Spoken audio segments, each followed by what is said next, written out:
Ang kwentong mapapakinggan natin ngayong araw ay karanasan ni Benok. Walang eksaktong taon. Probinsya ng Davao. Mapagpalang araw sa iyo, Sir Proy at Sir Ray, pati na rin sa mga nakikinig ngayon. Nais ko lamang pong malaman nyo na iniidolo ko kayo dahil sa ganda ng inyong mga tinig. Nakakamangha ang inyong galing sa paglalahad ng mga kwentong ipinapadala sa inyo ng masusugid na tagapakinig. Kaya nang malaman kong napili nyo ang aking kwento ay napaindak naman ako sa sobrang tuwa. Sa wakas, maibabahagi na rin ang paborito kong programa, ang hindi ko malilimutang karanasan sa pagkabinata ko. Ako nga pala si Benok. Hindi ko na lang din sasabihin pa ang eksaktong lugar kung saan ako lumaki para maiwasan ang kapahamakan at mabuhay kami ng mapayapa.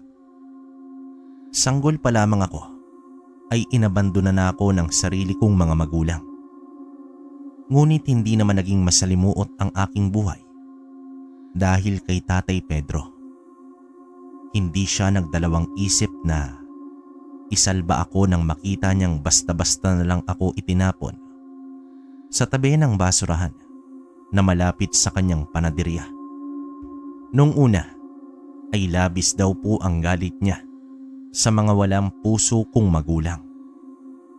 Kalaunan ay nagpasalamat din si tatay sa kanila dahil may dumating na isang munting anghelito sa buhay niya. Ako raw si biyaya sa kanya ng ating Diyos na may kapal. Kaya pagkakaingatan at mamahalin niya ako na parang sarili niyang dugo at laman. Sa edad na 40 ay wala pa rin nabibighani kay Tatay Pedro. Kaya kaming dalawa lang talaga ang magkasama sa buhay noon. Matagal na rin kasing bumukod si tatay sa poder ng kanyang mga magulang at dalawang kapatid para ipagpatuloy ang kanyang pangarap na magkaroon ng sariling negosyong panaderya. At habang lumalaki rin ako, ay tinuruan niya ako kung papaano ang pamamalakad ng kanyang patok sa masang negosyo. Laking tuwa naman noon ni tatay dahil madali lang naman akong natuto kung papaano ang tamang pagmimekos-mekos ng tinapay. Para raw may mahika ang aking mga kamay dahil nakakagawa ako ng mga malalambot at katakam-takam na tinapay. Yung tipong isang kagat pa lamang ay mapapapadyak sa sobrang sarap.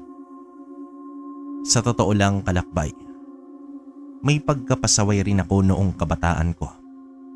Hindi kasi ako interesadong mag-aral kasi mas gusto ko na lang tulungan si Tatay Pedro sa aming panaderya. Bukod dito, nahihirapan din akong intindihin ang mga asignatura sa paaralan. Kaya naman madalas lumilipad ang aking isip sa kawalan. Sa tingin ko kasi, mahina ang ulo ko o mabagal talaga akong matuto. Kaya naman lagi rin akong napapaya sa klase. Ngunit nangako ako kay tatay na magtatapos ako sa pag-aaral. Yun din kasi ang paulit-ulit niyang kailingan sa akin. Iba pa rin daw kasi pag may hawak na diploma dahil mas magiging madali raw ang paghahanap ko ng trabaho. Wala rin naman daw kasing kasiguradahan itong panaderya namin dahil may posibilidad daw itong malugi. Naintindihan ko naman siya noon, kalakbay. Naintindihan ko yung sentimiento na iniisip niya lang naman ang kinabukasan ko, kaya sinunod ko na rin si Tatay Pedro. Benok anak, ibinili na kita ng sapatos at bag. Ilang buwan na lang ay magpapasok ka na, kaya kailangan na natin maghanda. Naku itay, maayos pa naman po sana yung mga dati kong gamit. Pero maraming salamat po dito. Pangako po, gagawin ko ang lahat para matuto ko kahit papano at makagraduate na rin ako. Naniniwala akong kaya mo yan anak. Alam mo kapag may pananalig tayo sa Diyos at sapat na motibasyon, ang mga mahihirap na sitwasyon ay malalampasan natin at mas magiging determinado tayo sa pag-abot ng ating mga pangarap. Tandaan mo yan. Opo, Itay. Mas pag-iigihin ko na ngayon para mapasaya kita at siyempre para na rin sa kinabukasan ko. Gusto ko po kasing maging masagana, komportable at masaya ang maging buhay natin sa hinaharap. Lalo na tumatanda ka na po. Tay, kita mo napapanot ka na. Abay, salbahing bata ito ah. Ganoon talaga ang dinamiko ng relasyon namin bilang mag-ama. Pinapakita namin ang pagmamahal sa isa't isa sa pamamagitan ng pagsuporta at paglambing na may kasamang pang-aasar at kung ano pang mga biro. Kaya naman kahit kaming dalawa lang ay kumpleto at masaya na kami sa aming tahanan. Araw ng Lunes noon, Kalakbay, nang bumisita si Lolo Erning sa aming tindahan para bumili ng madami-daming tinapay.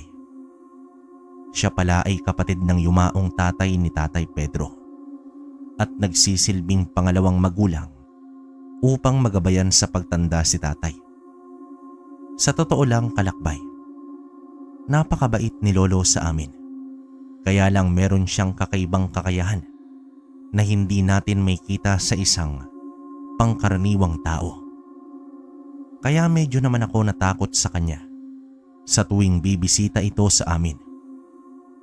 Bantog siya sa lugar namin bilang isang albularyo dahil sa karunungan niyang magpagaling nang may sakit sa pamamagitan ng mga halamang gamot. Bukod dito, alam niya rin kung papaano makipag-usap sa mga namayapa na at sa iba pang mga elemento ng ating kalikasan. Parang ang ginawa niya ng libangan ang pakikipag-usap sa mga ito. Parati niya kasing nababanggit na may mga kaibigan din daw siyang duwende. Kaya noong mga panahon na yon, umiwas ako sa kanya dahil labis ang kilabot na naramdaman ko sa mga kwento niya at sa kanya mismo. Maging ako mismo ay may hindi pa nababanggit sa inyo, Kalakbay. Bata pa lamang ako ay talagang matatakutin na ako, lalo na sa mga madidilim na lugar. Pakiramdam ko kasi ay biglang may hahablot na lang sa akin tapos dadalhin ako sa ibang dimensyon at hindi na ako makakabalik sa ating mundo. Akala naman ni Tatay at Lolo noong una ay malikot lang talaga ang imahinasyon ko dahil 4 na taong gulang pa lamang daw ako ay nakikita raw nila kung may kinakausap na kung sino. Pero wala naman daw makita si Tatay noon. Ngunit noong 8 taong gulang na ako ay dito nakumpirma ni Lolo na aktibo ang aking ikatlong mata. Ang ibig kong sabihin, Kalakbay, ay katulad din ako ni Lolo na nakakakita at nakikipag-usap sa mga hindi pangkaraniwang mga nilalang at pati mga kaluluwa. Ngunit nang magkaisip na ako at napagtanto kong hindi lahat ay katulad ko dahil ang mga ordinaryong tao ay kadalasang nagigimbal sa mga nilalang sa ibang dimensyon na impluwensyahan nila ako. Kaya naman namuo na rin ang takot sa aking isipan. Ang hindi ko lang maintindihan ay kung bakit tila mas lalong bumukas ang aking ikatlong mata sa aking pagtanda. Mas napadalas ang pagpapakita sa akin ng mga multo at kung ano-ano pang maligno tulad ng duwende at kapre.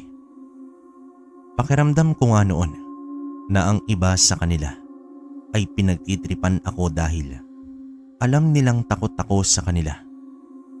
Isang rason din pala kaya laging bumibisita sa amin si Lolo Erning ay para sanayin ako. Sanayin ang enerhiyang dumadaloy sa aking katawan upang magamit ko ng wasto ang aking ikatlong mata. Nais niya rin kasing makatulong ako sa kapwa sa pamamagitan ng kakayahan ko. Ayon pa sa kanya, ang mga pinagkalooban ng mga pambihirang kakayahan ay may misyon sa ating mundo na dapat gampanan. Yun ang isang paraan para maging makabuluhan ang buhay natin habang nandito tayo sa mundong ibabaw. Ngunit kahit anong pagkumbinsi niya sa akin, ay hindi ako pumayag dahil mas umiral ang takot sa akin kaysa naman sa kagustuhang tumulong sa kapwa noong panahong yon. Gusto ko naman talagang mapagaan ang buhay ng mga taong nangangailangan, ngunit wag naman sa pakikipag-ugnayan sa mga multong tumatagos sa pader. Klaro pa sa aking isipan na napaglaruan ako ng maligno noong pagbisita sa amin ni Lolo Erning. Hanggang ngayon nga ay kinikilabutan pa rin ako habang sinusulat ko ang kwentong ito. Lolo Erning, halika po muna sa bahay, magmerienda po tayo. Nakailang tawag naman ako sa kanya noong makita ko siyang nakaupo lang malapit sa poso namin sa labas ng bahay. At sa ika-4 na pagtawag ko ay nagtaka na ako dahil hindi niya ako kinibunong oras na yun. Kaya naman napaisip na ako kung galit ba siya sa akin sa paulit-ulit kong pagtanggi sa kanya. O baka naman masama ang pakiramdam niya noon. O di kaya naman ay sapilitan niya akong isasama sa kanyang tahanan para turuan. Kung ano-ano na ang naisip ko noong hanggang bigla na lang akong narinig na tumawag sa akin mula sa loob ng aming tahanan. Benok, apo, ano bang ginagawa mo dyan? Ikaw na lang ang hinihintay namin dito. Kain na tayo habang mainit pa itong sabaw. Bilisan mo na. Sa pagkakataong ito, halos sabay kaming lumingon nung nilalang na nakita ko at nung nagtama na ang aming mga mata ay bigla siyang ngumiti na halos nakalabas ang buong gilagid niya. Yun pala ang malignong mahilig manggaya dahil nagugustuhan nila ang enerhiya ng taong ginagaya nila. Ilang beses na rin nilang ginaya si tatay at lolo. At kwento nga sa akin ni lolo ay pati raw ako ay ginagaya rin ng mga malignong yon. Dito napayaw naman ako na halos mapunit na ang lalamunan ko noon dahil sa sobrang takot. Nang ngumiti kasi siya sa akin, alam ko nang hindi talaga siya si Lolo Erning. Yung mga malignong yun kasi, hindi nila kami magaya o makopya. Yung tipong buong itsura namin. Bungi-bungi kasi si Lolo Erning, pero may 3 ngipin pa naman siyang natitira. E sino ba naman ang hindi magugulantang kung pagngiti niya sa'yo ay puro gilagid lang ang makikita mo? Kung hindi bungal ang nakikita ko, kalbo naman, duling o pandak na bersyon namin ang ipinapakita nila sa amin. Sabi pa sa akin nila lolo, may gumagaya rin daw sa akin dati. Kopyang-kopya raw ang itsura ng mukha ko pati boses ko. Yun nga lang, hanggang tuhod niya lang yung tangkad nung nilalang na yun. Mabuti na lamang at hindi naman nakapanakit ang mga nagpapakita sa amin. Talagang mapaglaro lang talaga sila. At ang iba naman ay nahahagip lamang ng aking mata kahit sa tingin ko ay hindi naman talaga nila sinasadyang magpakita.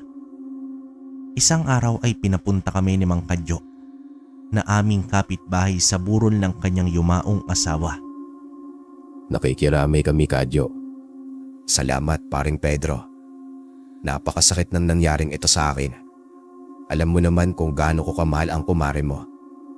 Sana nga mamatay na rin ako para makasama ko na siya.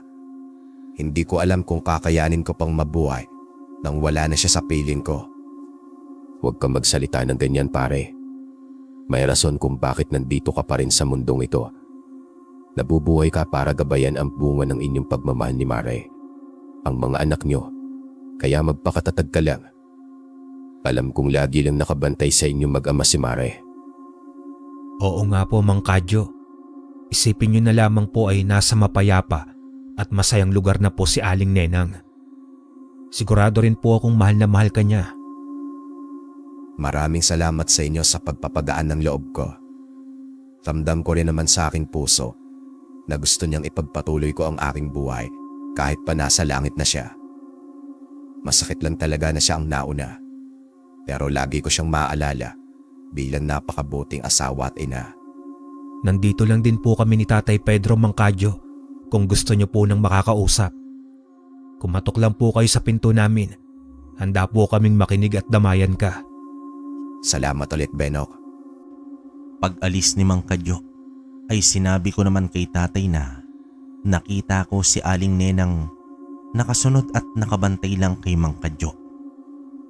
Todo iwas ako ng tingin sa kanya. Kahit wala naman siyang ginagawang pananakot sa akin.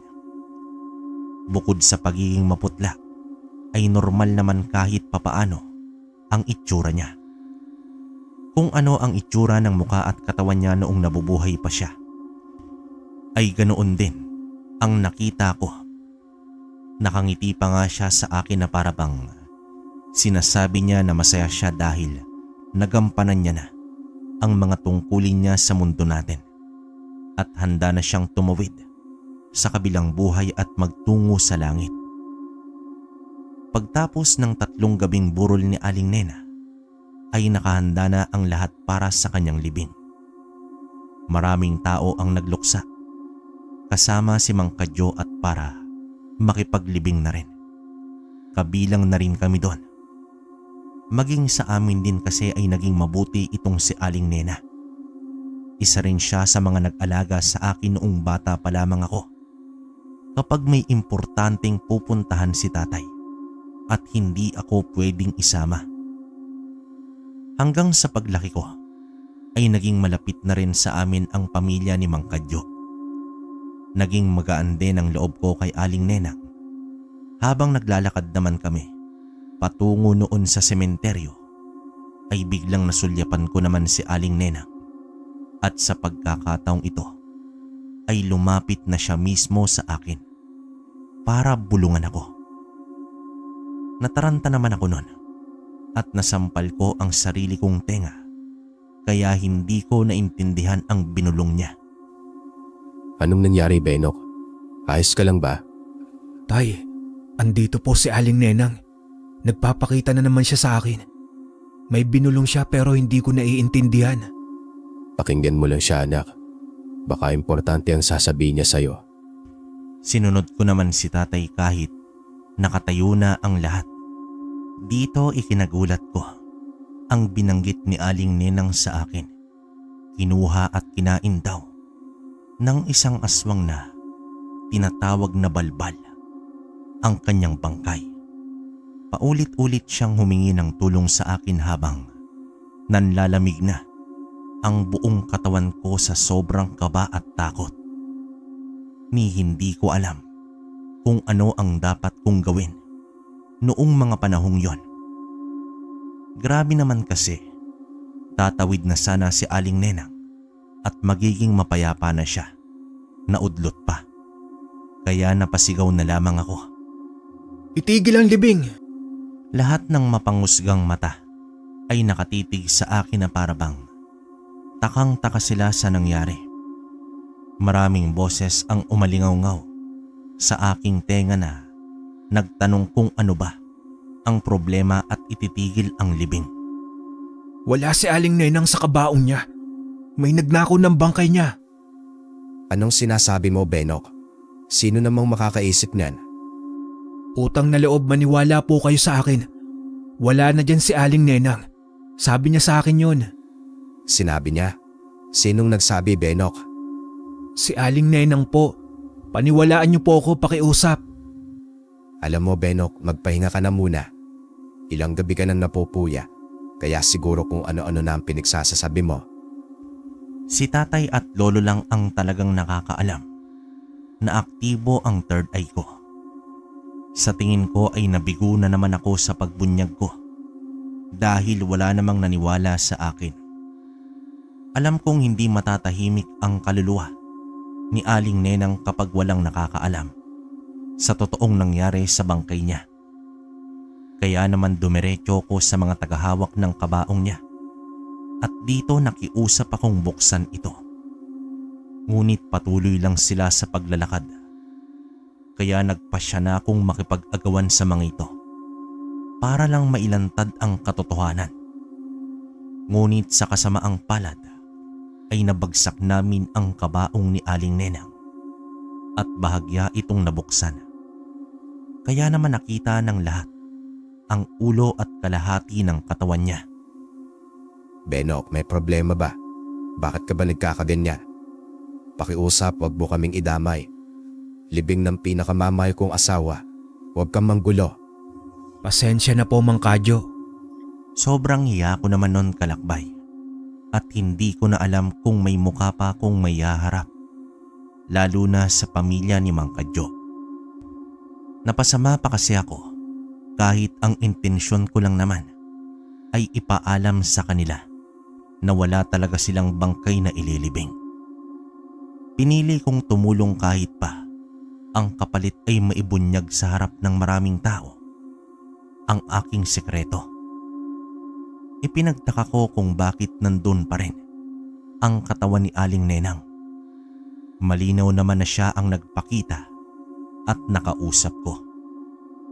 Kaya noong gabing yon, pagka-uwi namin ni tatay ay nagkulong muna ako sa aking kwarto para makapag-isip-isip.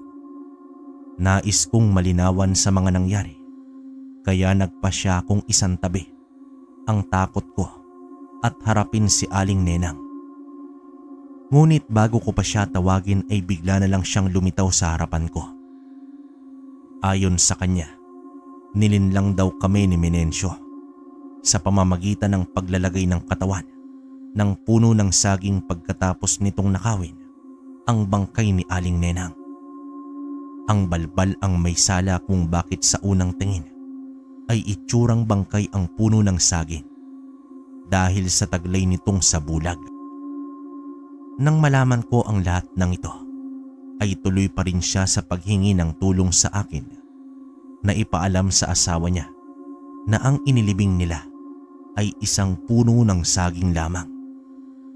Noong una ay nagdalawang isip ako dahil hindi naman ako pinaniniwalaan ng mga taong nandun at pakiramdam ko ay napahiya pa ako. Ngunit napagtanto ko na nakakaawa naman silang mag-asawa sa mga darating na panahon kapag bibisitahin ni Mang Kadyo ang puntod ni Aling Nenang. Wala naman talaga doon ang kanyang minamahal. Hindi rin kaya ng konsensya ko na sarilihin lamang ang totoong nangyari. Kinabukasan ay humingi na ako ng tulong kay Lolo Erning upang makalapit muli ako kay Mang Kadyo at maipaliwanag ang totoong nangyari. Kakailanganin namin ng presensya ni Lolo para pakinggan ako ni Mang Kadyo. Magandang umaga, Kadyo. Ako ito, si Erning. Pakibuksan ng pinto. Mang Erning, bakit ka po? Naputol naman ang sasabihin ni Mang Kadyo nang makita niya akong kasama ni Lolo. Kadyo, sandali lang. Makinig ka sa akin. Kailangan natin mag-usap.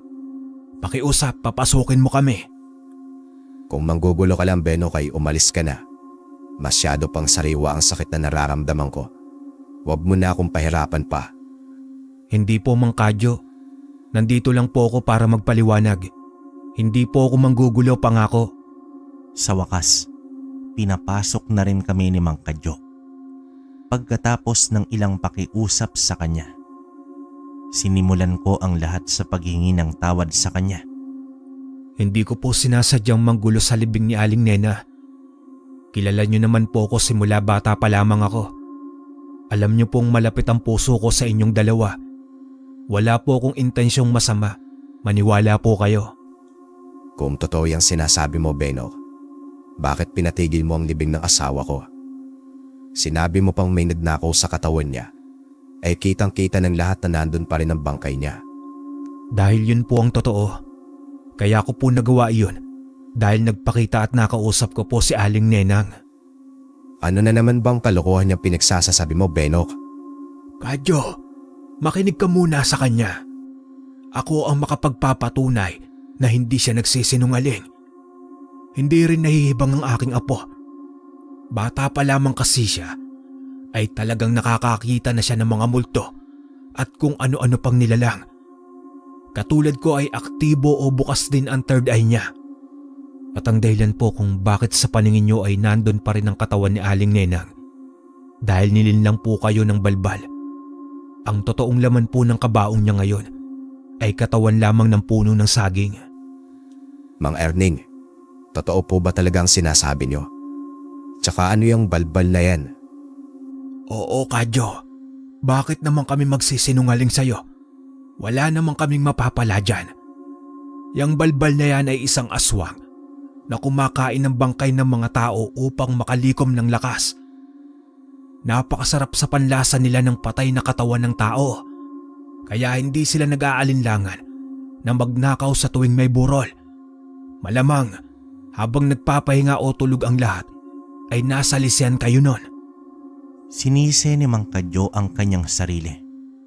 Ngunit ipinaaabot namin ang mensahe ni Aling Nenang sa kanya na wag niyang iisipin na siya ang may sala sa mga nangyari.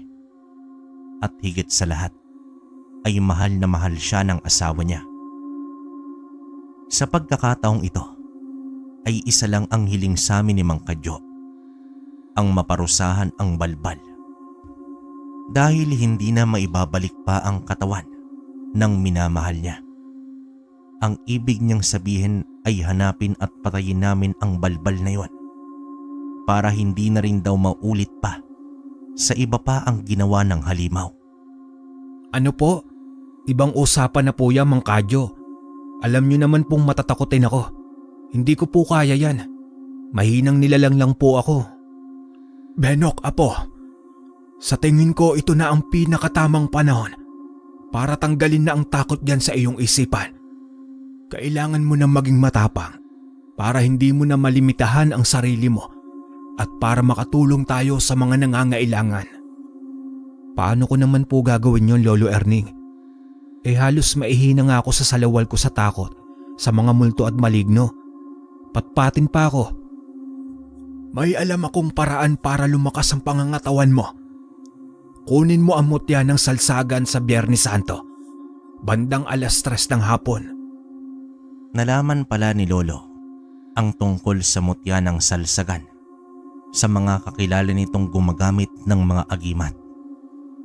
Kailangan ko raw itong makuha upang mabigyan ako ng lakas ng loob para lumaban. Kapag daw siguro magkaroon ako ng kapangyarihan ay mailalabas ko na ang tunay kong potensyal at pagkakatiwalaan ko na ang aking sarili. Kapag napasa akin na raw ito, ay hindi na ako tatablan ng kahit anong matutulis na bagay. Kaya magagamit ko raw ito kung sakaling mapalaban ako sa balbal dahil hindi ako maapektuhan ng tulis ng mga ngipin at kuko nito. Napilitan na lamang akong pumayag dahil alam kong hindi rin titigil si Lolo sa pagkukumbinse sa akin. Tsaka siguro tama nga siya. Yun na rin ang tamang pagkakataon upang harapin ko na ang kinatatakutan ko at matutunan ko ng maging matapang. Kaya naman pagdating ng araw ng Biyernes Santo ay inakyat ko ang puno ng salsagan. Ilang beses pa akong nalaglag at sumemplang, ngunit talagang porsigido si Lolo na makuha ko ang mutya. Kaya naman kada laglag ko ay isang malakas na palo naman nang walis tingting ang kapalit. Kaya naman wala na akong ibang nagawa kundi magtiyaga at sumunod sa kanya. Hanggang sa naging matagumpay naman ako sa pagkuha ng mutya. Pagtapos kong makuha ang mutya ay sinanay naman ako ni Lolo na mag-concentrate sa ginagawa ko. Kailangan ko raw matutunan na pakiramdaman at gamayin ang sariling enerhiya. At kapag nagawa ko raw ito, ay malalaman ko rin kung papaano magpasok ng puro at positibong enerhiya ng kalawakan sa aking chakra. Papunta ito sa aking katawan. Tayong mga tao kasi ay may 7 chakras o daluyan ng enerhiya sa ating katawan na tinatawag na root, sacral, solar plexus, heart, throat, third eye at crown chakras. Kapag daw aktibo ang mga ito, ay maaabot ko ang aking totoong potensyal at magiging balanse daw ang aking utak, pangangatawan at espiritu. Sa madaling salita, ay matutulungan ko si Mang Kadyo at lalong-lalo na ang aking sarili dahil mabibigyan ko ng lakas ang aking katawan at isipan. Nag-abang naman kami ng sumunod na burol sa aming lugar dahil posibleng mapadpad na naman doon ang balbal upang mambiktima. At habang kami ay naghihintay, ilang gabi rin ang lumipas na nagkaroon ako ulit ng paulit-ulit na panaginip. Hindi ko na nga maintindihan kung bakit sa panaginip ko raw ay isa akong magiting na mandirigma. Nakabaliktara naman kung ano ko ngayon. Isang binatang lampa at tatanga-tanga, isang mahinang nilalang. Nakwento ko nga ang tungkol dun kay tatay. Ikaw, Benok anak, masyado mo na atang minamalit ang sarili mo. Huwag ka nga magsalita ng ganyan. Totoo naman po, Itay. Ewan ko ba at lagi akong pumapalpak? Ayoko nang marinig yan mula sa'yo. Alam mo namang kahit lagi tayo nadaasaran, mahal na mahal kita. At nasasaktan ako kapag paulit-ulit mong kinukutya ang sarili mo. Sa tingin ko ay may pagkukulang ka. Ano pong pagkukulang? Anong ibig mo pong sabihin, Itay? May pagkukulang ka sa sarili mo. Hindi mo ganong kamahal ang sarili mo. At tungkol naman dyan sa mga panaginip mo. Hindi ako sigurado pero mukhang ikaw yun sa nakaraan mong buhay. Sa past life mo, bago ka muling ipinanganak sa mundong ito. Marami rin kasi ang naniniwala sa reincarnation o muling pagkakatawang tao at kabilang na ako doon. Ganun po ba, Itay? Alam ko kung ano ka sa past life mo, kaso hindi ka tao. Hindi ako nakikipagbiruan sa iyo, Benok. Isa. Panot na unggoy ka po nun, Itay, sa past life mo. Ganun ba? Bibili pa naman sana ako ng paborito mong lechon manok mamaya. Kaso wag na lang pala. Ito namang si Itay, hindi na mabiro. Gusto mo po ba ng masahe? Dinaan na lang namin ni tatay sa tawanan ang lahat ng kalituhang nangyari sa amin. Hindi ko rin sigurado kung may kinalaman ang panaginip kong yon sa nakaraan kong buhay. Maaari rin kasi na gawa lamang yon ng aking imahinasyon at kagustuhan ng aking puso na maging matapang. Kaya ko yon napanaginipan. Hanggang isang gabi ay nabalitaan naming may burol sa malapit lang sa aming tahanan. Nagbakasakali kami na makita ang balbal. Kaya pumunta kami ni tatay at lolo sa burol. At dito nagpasya kaming magtago para hindi malaban ang balbal na may naghihintay at nagmamanman sa kanya. Ngunit nang makita ko na ang totoong itsura nito, ay bigla na lang akong natakot at nilamon ng kaba. Bukod sa isa itong napakapangit na nilalang, napakabaho rin ito na parabang tubig kanal ang ipinanliligo niya at igit naman ang pansipilyo niya. Anong klaseng nilalang yan? Mas nakakatakot pa ito kaysa sa mga multong nagpapakita sa akin. Huwag kang maingay, Apo. Kumalma ka. Lakasan mo ang loob mo. Alalahanin mo kung bakit tayo nandito. Itay, Lolo, pasensya na pero hindi ko po kaya ito. Natatakot ako at nasusuka na rin ako. Ayoko na. Anak, lakasan mo ang loob mo. Paano na si Mang Kadyo at ang asawa niya?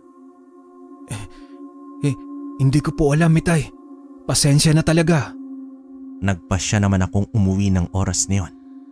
At paglabas ko sa tinataguan namin, ay may natabig akong upuan, kaya naalarma ang balbal.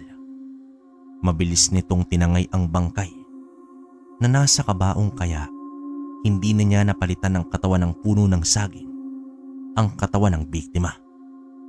Kaya naman ang nagising ang mga mahal nito sa buhay ay ikinagulat nila ang nangyari dahil wala na silang bangkay na pinaglalamayan. Pag-uwi naman namin sa bahay ay nadismaya naman ako sa aking sarili. Kulang pa rin pala ang paghahanda ko sa paghaharap namin ng balbal na tatawagin kong si Menencio. Akala ko ay mahuhuli ko na ito at mapaparusahan. Ngunit pinanghinaan pa rin ako ng loob at nilamon pa rin ang hilakbot. Hindi na rin ako pinilit ni Lolo at hinayaan na lang muna akong mapag-isa at makapag-isip-isip noong panahon na yon. Alam kong naintindihan nila ang nararamdaman kong pagkadismaya. Kaya naman ipinaramdam nila ang kanilang pagmamahal sa akin. Ipinagpasalamat pa rin nila dahil sinubukan ko ang aking makakaya at handa raw silang makinig sa akin kung nais ko silang makausap. Lumipas ang ilang linggo na itinoon ko na lamang ang aking sarili sa pamamalakad ng aming panaderya. Naghanda na rin ako para sa pasukan noon dahil ilang linggo na lang din ang natitira at balik eskwela na ulit ako. Sinubukan kong magbasa-basa ng libro kahit irap akong intindihin ang mga nilalaman nito. Nagtanong-tanong din ako kay tatay at lolo tungkol sa mga naintindihan nila sa mga nabasa ko upang kahit papaano ay maproseso naman ng utak ko ang mga nababasa ko. Sinigurado ko ring matutulungan ko talaga si tatay sa lahat ng gawaing bahay at lalong-lalo na sa aming negosyo. Nais ko kasi siyang mapasaya sa paraang alam ko. Ayokong madismaya pa siya sa akin, kaya ginawa ko na rin ang lahat para naman maging proud ang tatay ko kahit papaano. Tungkol naman sa panaginip ko, kalakbay, ay paulit-ulit ko pa rin nakita ang aking sarili bilang isang magiting na mandirigma gabi-gabi. At kapag gumigising naman ako ay hinihiling ko na rin na sana ay ganoon nga talaga ako katapang sa totoong buhay. Minsan ay nagpapakita pa rin sa akin si Aling Nenang, ngunit pati siya ay hindi na rin ako gaanong kinukulit. Naawa na rin talaga ako sa kanya dahil tingin ko ay hindi siya makatawid sa liwanag kasi hindi pa napaparusahan ang lumamon sa bangkay niya. Sa kasamaang palad ay biglang nagkasakit si tatay kaya kinailangan niyang magpahinga na muna. Kaya halos ng lahat ng gawain ay napunta sa akin. Kaya talagang araw hanggang gabi ay abalang-abala ako.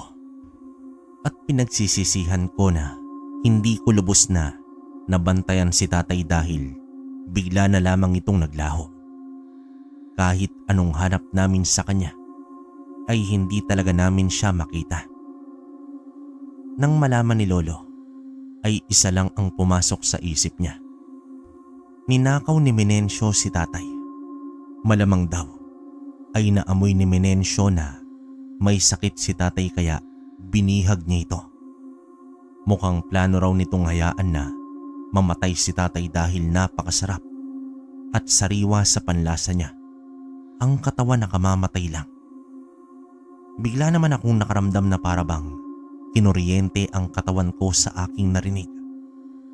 Sa pagkakataong ito, kalakbay, ay mas nangibabaw ang pagmamahal ko kay tatay kesa naman sa takot.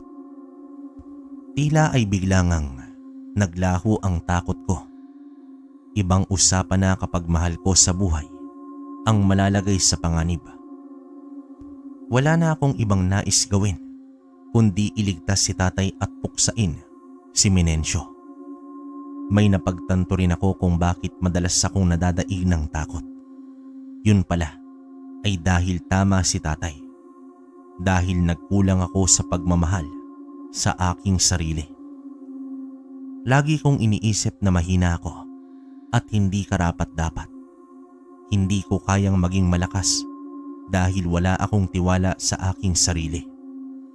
Kaya kahit mga multong hindi naman nananakit ay takot ako. Imbis iangat ko ang aking sarili sa pamamagitan ng pagpansin sa mga magagandang katangian ko, mas pinili kong paulit-ulit na laitin ang aking sarili. kahit idinadaan ko parati sa biro iyon, ay nasasaktan pa rin ako. Kaya naman sa puntong yon, ay nagpasya na akong pagkatiwalaan ang aking sarili. Naniwala sa akin sina tatay, lolo, Mang Kadyo at maging si Aling Nenang. Kaya dapat ko rin pagkatiwalaan at mahalin ang aking sarili. Hindi na nga ako nag-aksaya pa ng panahon at nagpresenta na ako kay lolo na ililigtas ko si tatay.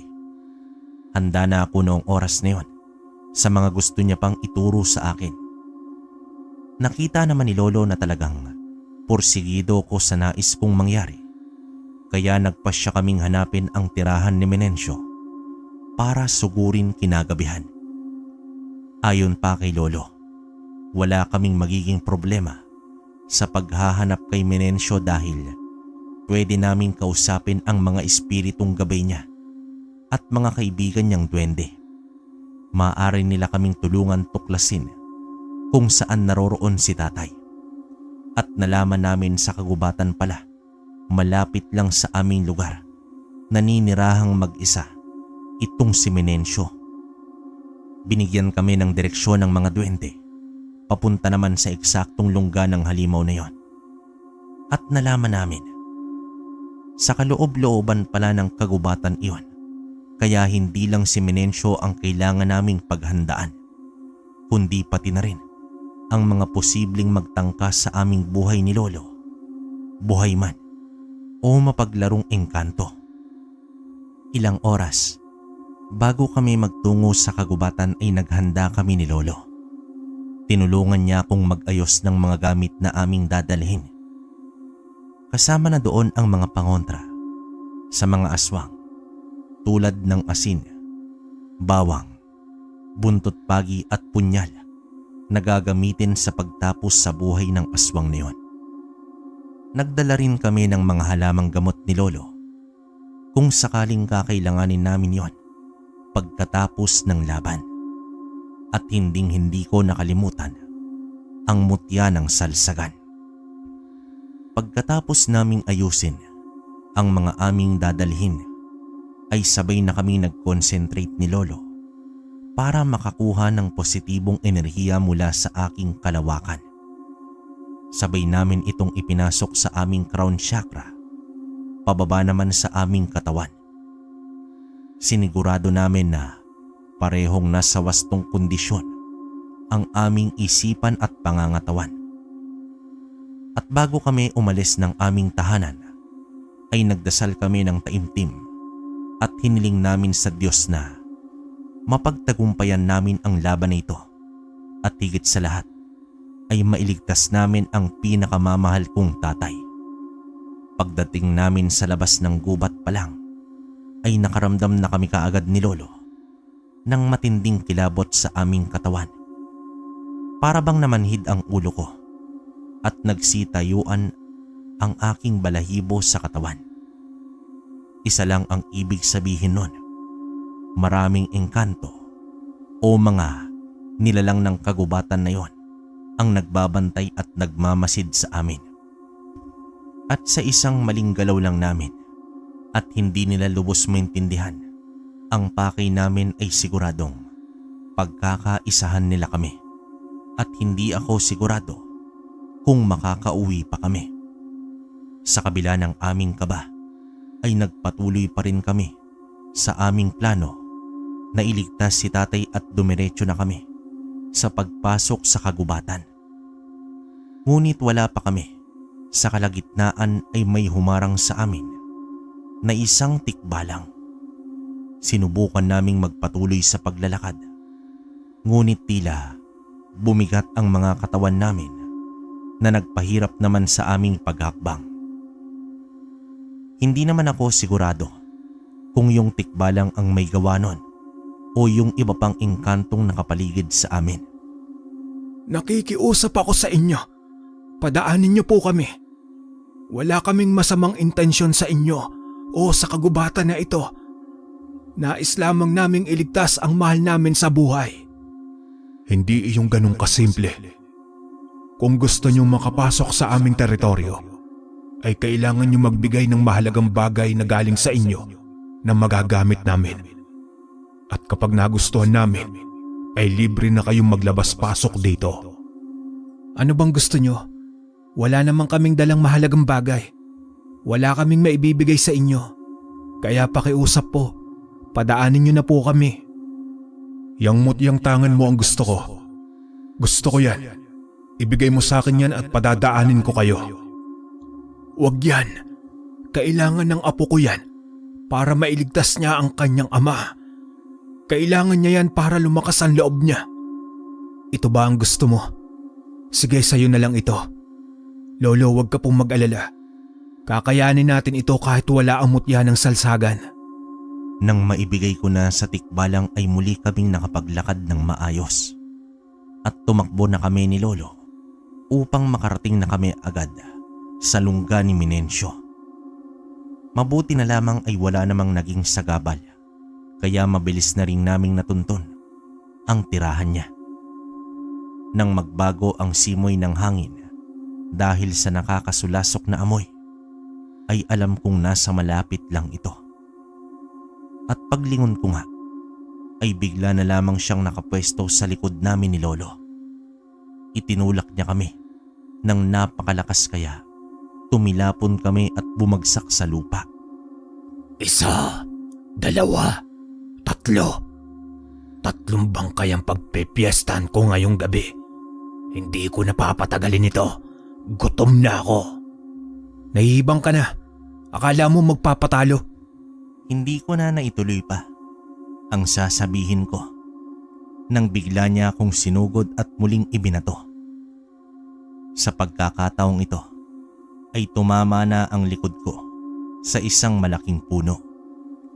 Sa kabila ng sakit ng aking katawan ay nilinawan ko ang aking pag-iisip. Malinaw naman na napakalakas talaga ng puwersa niya, kaya ang lakas niya ay pwede kong tapatan ng liksi. Kailangan kong makahanap ng pagkakataon upang maisahan ko siya sa pamamagitan ng bilis ng aking kilos. Nang makita naman ni Lolo ang nangyari sa akin, ay bigla naman niyang sinugod si Minencio. Ngunit hindi pa nga nakakasuntok si Lolo, ay nasakal na siya nito. Pagkatapos ay sinipa naman ng persado ni Minencio ang lolo ko. Sa totoo lang, kalakbay, napakasakit sa akin ang lahat ng nangyari. Ngunit hindi ako dapat panghinaan ng loob. Mas pinili ko na lang na gawing motibasyon ang mga yon para matapos na ang kasamaan ni Minencio. Buo ang loob ko na talunin siya kahit wala pa akong tangang mutya na magbibigay sa akin ng kapangyarihan. Ang tibay ng loob ko sa pagkakataong iyon ay itinuring ko na ring aking kapangyarihan. Bigla kong naalala na may daladala pala kaming mga pangontra sa aswang, kaya binunot ko agad ang buntot pagi. At dito sumugod ako kay Minencio na walang pag-aalinlangan. Hinampas ko siya nito, ngunit mabilis din siyang nakaiwas. May mga pagkakataon na natatamaan siya nito at sa tingin ko ay talagang nasaktan din siya. Ngunit hindi sapat ang buntot pagi para mapuksa ko ang balbal. Kailangan ay makalapit talaga ako sa kanya o maibato ko ang aking punyal at dumiretsyong bumaon ito sa kanyang puso. Nakakasabay na sana ako sa kanyang bilis, ngunit isa akong ordinaryong tao, kaya nakaramdam din ako ng pagod. Kaya naman sinamantala niya ang pagkakataon na yon para ako naman ang kanyang atakihin.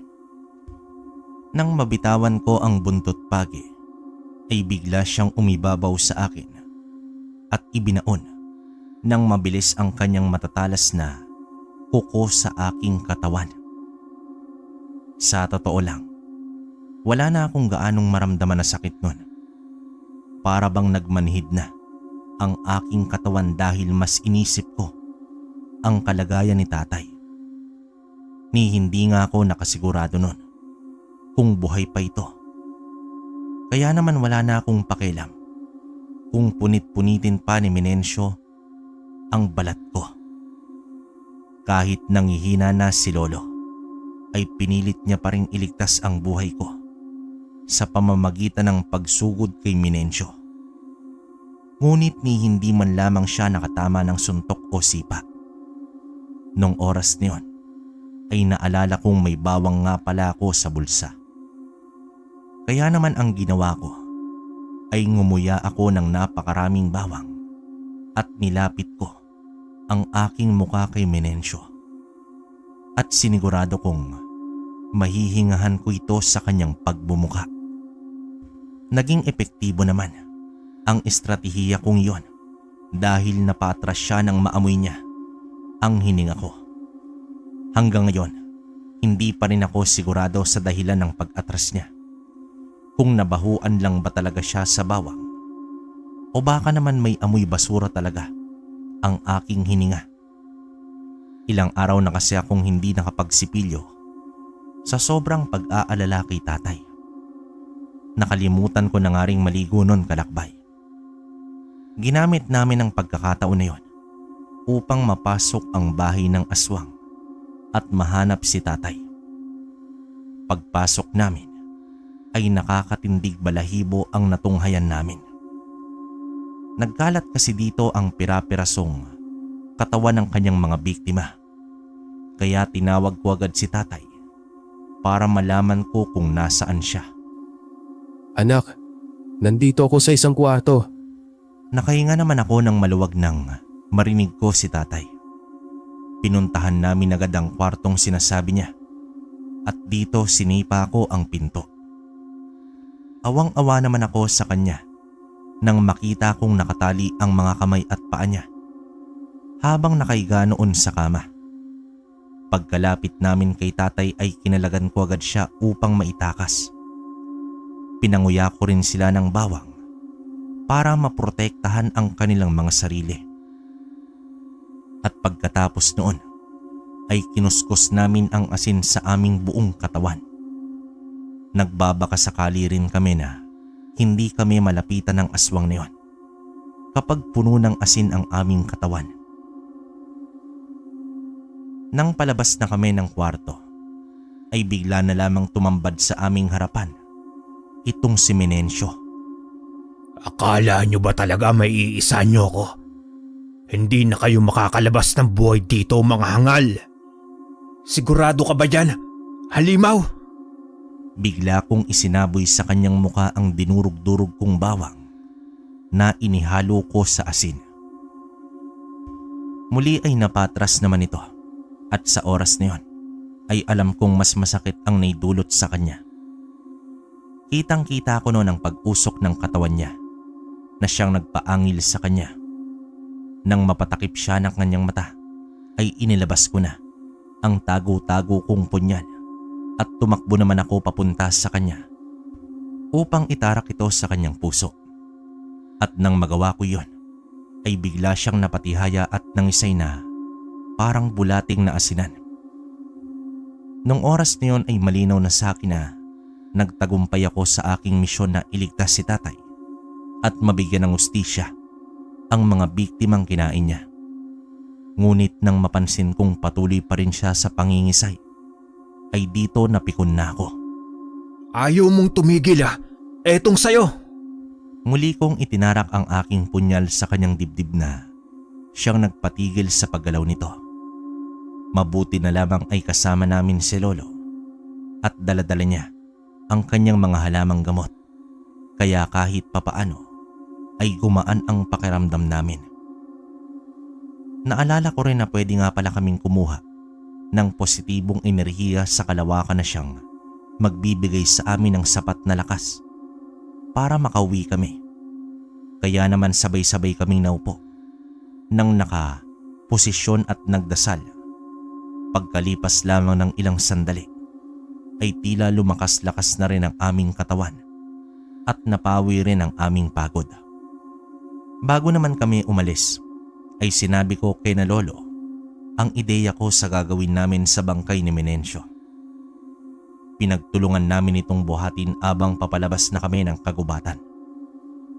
At noong makarating kami sa teritoryo ng Tikbalang ay inilapag namin ang katawan ni Menencio. Meron kaming iaalay sa inyo. Ito ang balbal na kumakain ng napakaraming bangkay sa aming lugar. Pati nga ang tatay kong may sakit na nabubuhay pa ay binihag nito para makakain siya ng sariwang laman. Sa tingin namin ay hahayaan niya lamang mamatay si tatay at kapag nalagutan na ito ng hininga ay lalamunin niya si tatay. Tamang-tama. Meron kaming mga kakilalang nilalang na kumakain ng ganito. Sigurado akong magugustuhan nila ito. Pwede namin silang hingian ng mga bagay na magugustuhan namin kapalit ng bangkay na ito. Maraming salamat sa inyo. Ayon kay Lolo, ay tama lang ang naging pasya namin dahil para maibalik kay Menencio ang ginawa niya sa biktima niya. Mabuti na rin daw yun para mapakinabangan ng iba ang bangkay niya. Nang makauwi kami sa tahanan ay doon na rin nagpalipas ng gabi si Lolo Erning. Maraming salamat anak sa pagligtas mo sa akin. Akala ko talaga ay katapusan ko na. At gusto ko lang din ipaalam sa iyo na humahanga ako sa iyo sa laki ng pagbabago mo. Noon ay nilamong ka ng takot. Pero tignan mo ang sarili mo ngayon. Napakatibay mo na. Dahil natutunan ko na pong pagkatiwalaan ng aking sarili at maging bukas sa pagbabago para sa pagbuti at maiangat ko ang aking sarili. Handa na po ako ngayon na mas matuto at hubugin ang aking pagkatao. At kung ako man ay nahihirapan sa isang bagay, tulad po ng aking pag-aaral, hindi ko po ito susukuan. Mabuti naman at natutunan mo ng mahalin ang sarili mo. Alam mo, sa totoo lang anak, sa lahat ng nangyari ay dapat ikaw ang numero 1 na maging proud sa sarili mo. Masaya kami ng lolo mo dahil ganyan ka na ngayon. Ako rin po, Itay. Sobrang saya ko kasi mabuti na lang ay naabutan ka pa namin. Tamang-tama lang ang pagdating namin kanina. Pero bakit kaya hindi ka pa kinain ng aswang? Malamang dahil buhay pa kasi ako anak. O baka po, Itay, dahil hindi ko makain ng panot yung balbal. Akala ko pa naman nagbago ka na. Mapang-asar ka pa rin talaga anak. Sa kabila ng lahat ng nangyari, ay napuno ng tawanan ang gabing yon. Pinuntahan namin si Mang Kadyo at niyaya siya nila Lolo ng inuman. Tuwang-tuwa naman si Mang Kadyo na natapos na ang kasamaan ng balbal. Sa wakas din ay natahimik na rin si Aling Nenang. Yun na ang huling gabi na nakita ko siya. Nagmasid lamang siya sa amin habang nakangiti ito sa akin. Sa interpretasyon ko ay nagpapasalamat siya sa akin dahil matatahimik na siya at mapupunta na sa mapayapang lugar. Alam niya rin kasing mabuti kaming mga kaibigan ng kanyang minamahal at hindi namin siya pababayaan. Mabuti na lang din ay naagapan namin ang sakit ni tatay sa tulong ni Lolo, kaya hindi na ito lumala pa. Tinupad ko rin ang aking pangako na seryosohin at pagtiyagaan na ang aking pag-aaral. Ngunit ilang taon lamang nang matapos ko ang kolehiyo ay namayapa na si tatay dahil naman sa bangungot. Ikinalungkot namin ni Lolo ang kanyang pagpanaw. Ngunit nang nagpakita si tatay sa akin, ay halatang masaya na siya at handa na ring tumawid papunta sa kalangitan. Kaya kahit papaano ay natanggap ko ng oras niya na talaga. Paminsan-minsan ay nalulungkot pa rin ako dahil naalala ko siya. Pero alam kong nasa pinakamabuti na siyang kalagayan sa piling ng ating Diyos. Napagpasyahan ko ring ipagpatuloy ang kanyang negosyong panadiriya. Nang makaipon ako at makapagtrabaho ay pinalago ko pa ito lalo. Kumuha rin ako ng mga makakatulong dito. Isa pa rin naman ako sa mga gumagawa ng mga tinapay doon. Ngunit naging abala na rin ako sa aking trabaho bilang isang lisensyadong doktor. Ninais kong makatulong sa kapwa sa pamamagitan ng panggagamot. Kaya naman talagang nagpursige ako hanggang sa naabot ko ang aking pangarap. Nahilig din pala ako sa pagkolekta ng mga mutya. Kaya kapag may pagkakataon ay talagang kumukuha ko. Sa tulong ng mga kaibigan kong duwende at tikbalang, doon sa kagubatan ay nalalaman ko rin kung saan pa makakakuha ng mga ibang agimat at talagang pinagpala rin ako. Dahil nakapangasawa ko ng isang nurse na tanggap ang buong pagkatao ko. Kalakbay, biniyayaan kami ng 4 na anak na mas lalong nagpatibay sa aming pagmamahalan. Ang isa sa mga anak namin ay aktibo rin, ang 3 mata. Kaya naman talagang ginabayan ko rin siya para hindi mamuo ang takot sa kanyang isipan. At ang 3 naman ay naging interesado rin sa paggamit ng mga mutya. Kaya may mga pagkakataon na sinasama ko sila kapag magkokolekta ako ng mutya. Ipinagpapasalamat ko rin sa itaas na naging masagana at masaya ang buhay naming mag-asawa hanggang sa kasalukuyan. At alam kong masaya rin sina tatay at lolo sa langit habang nakamanman sa amin.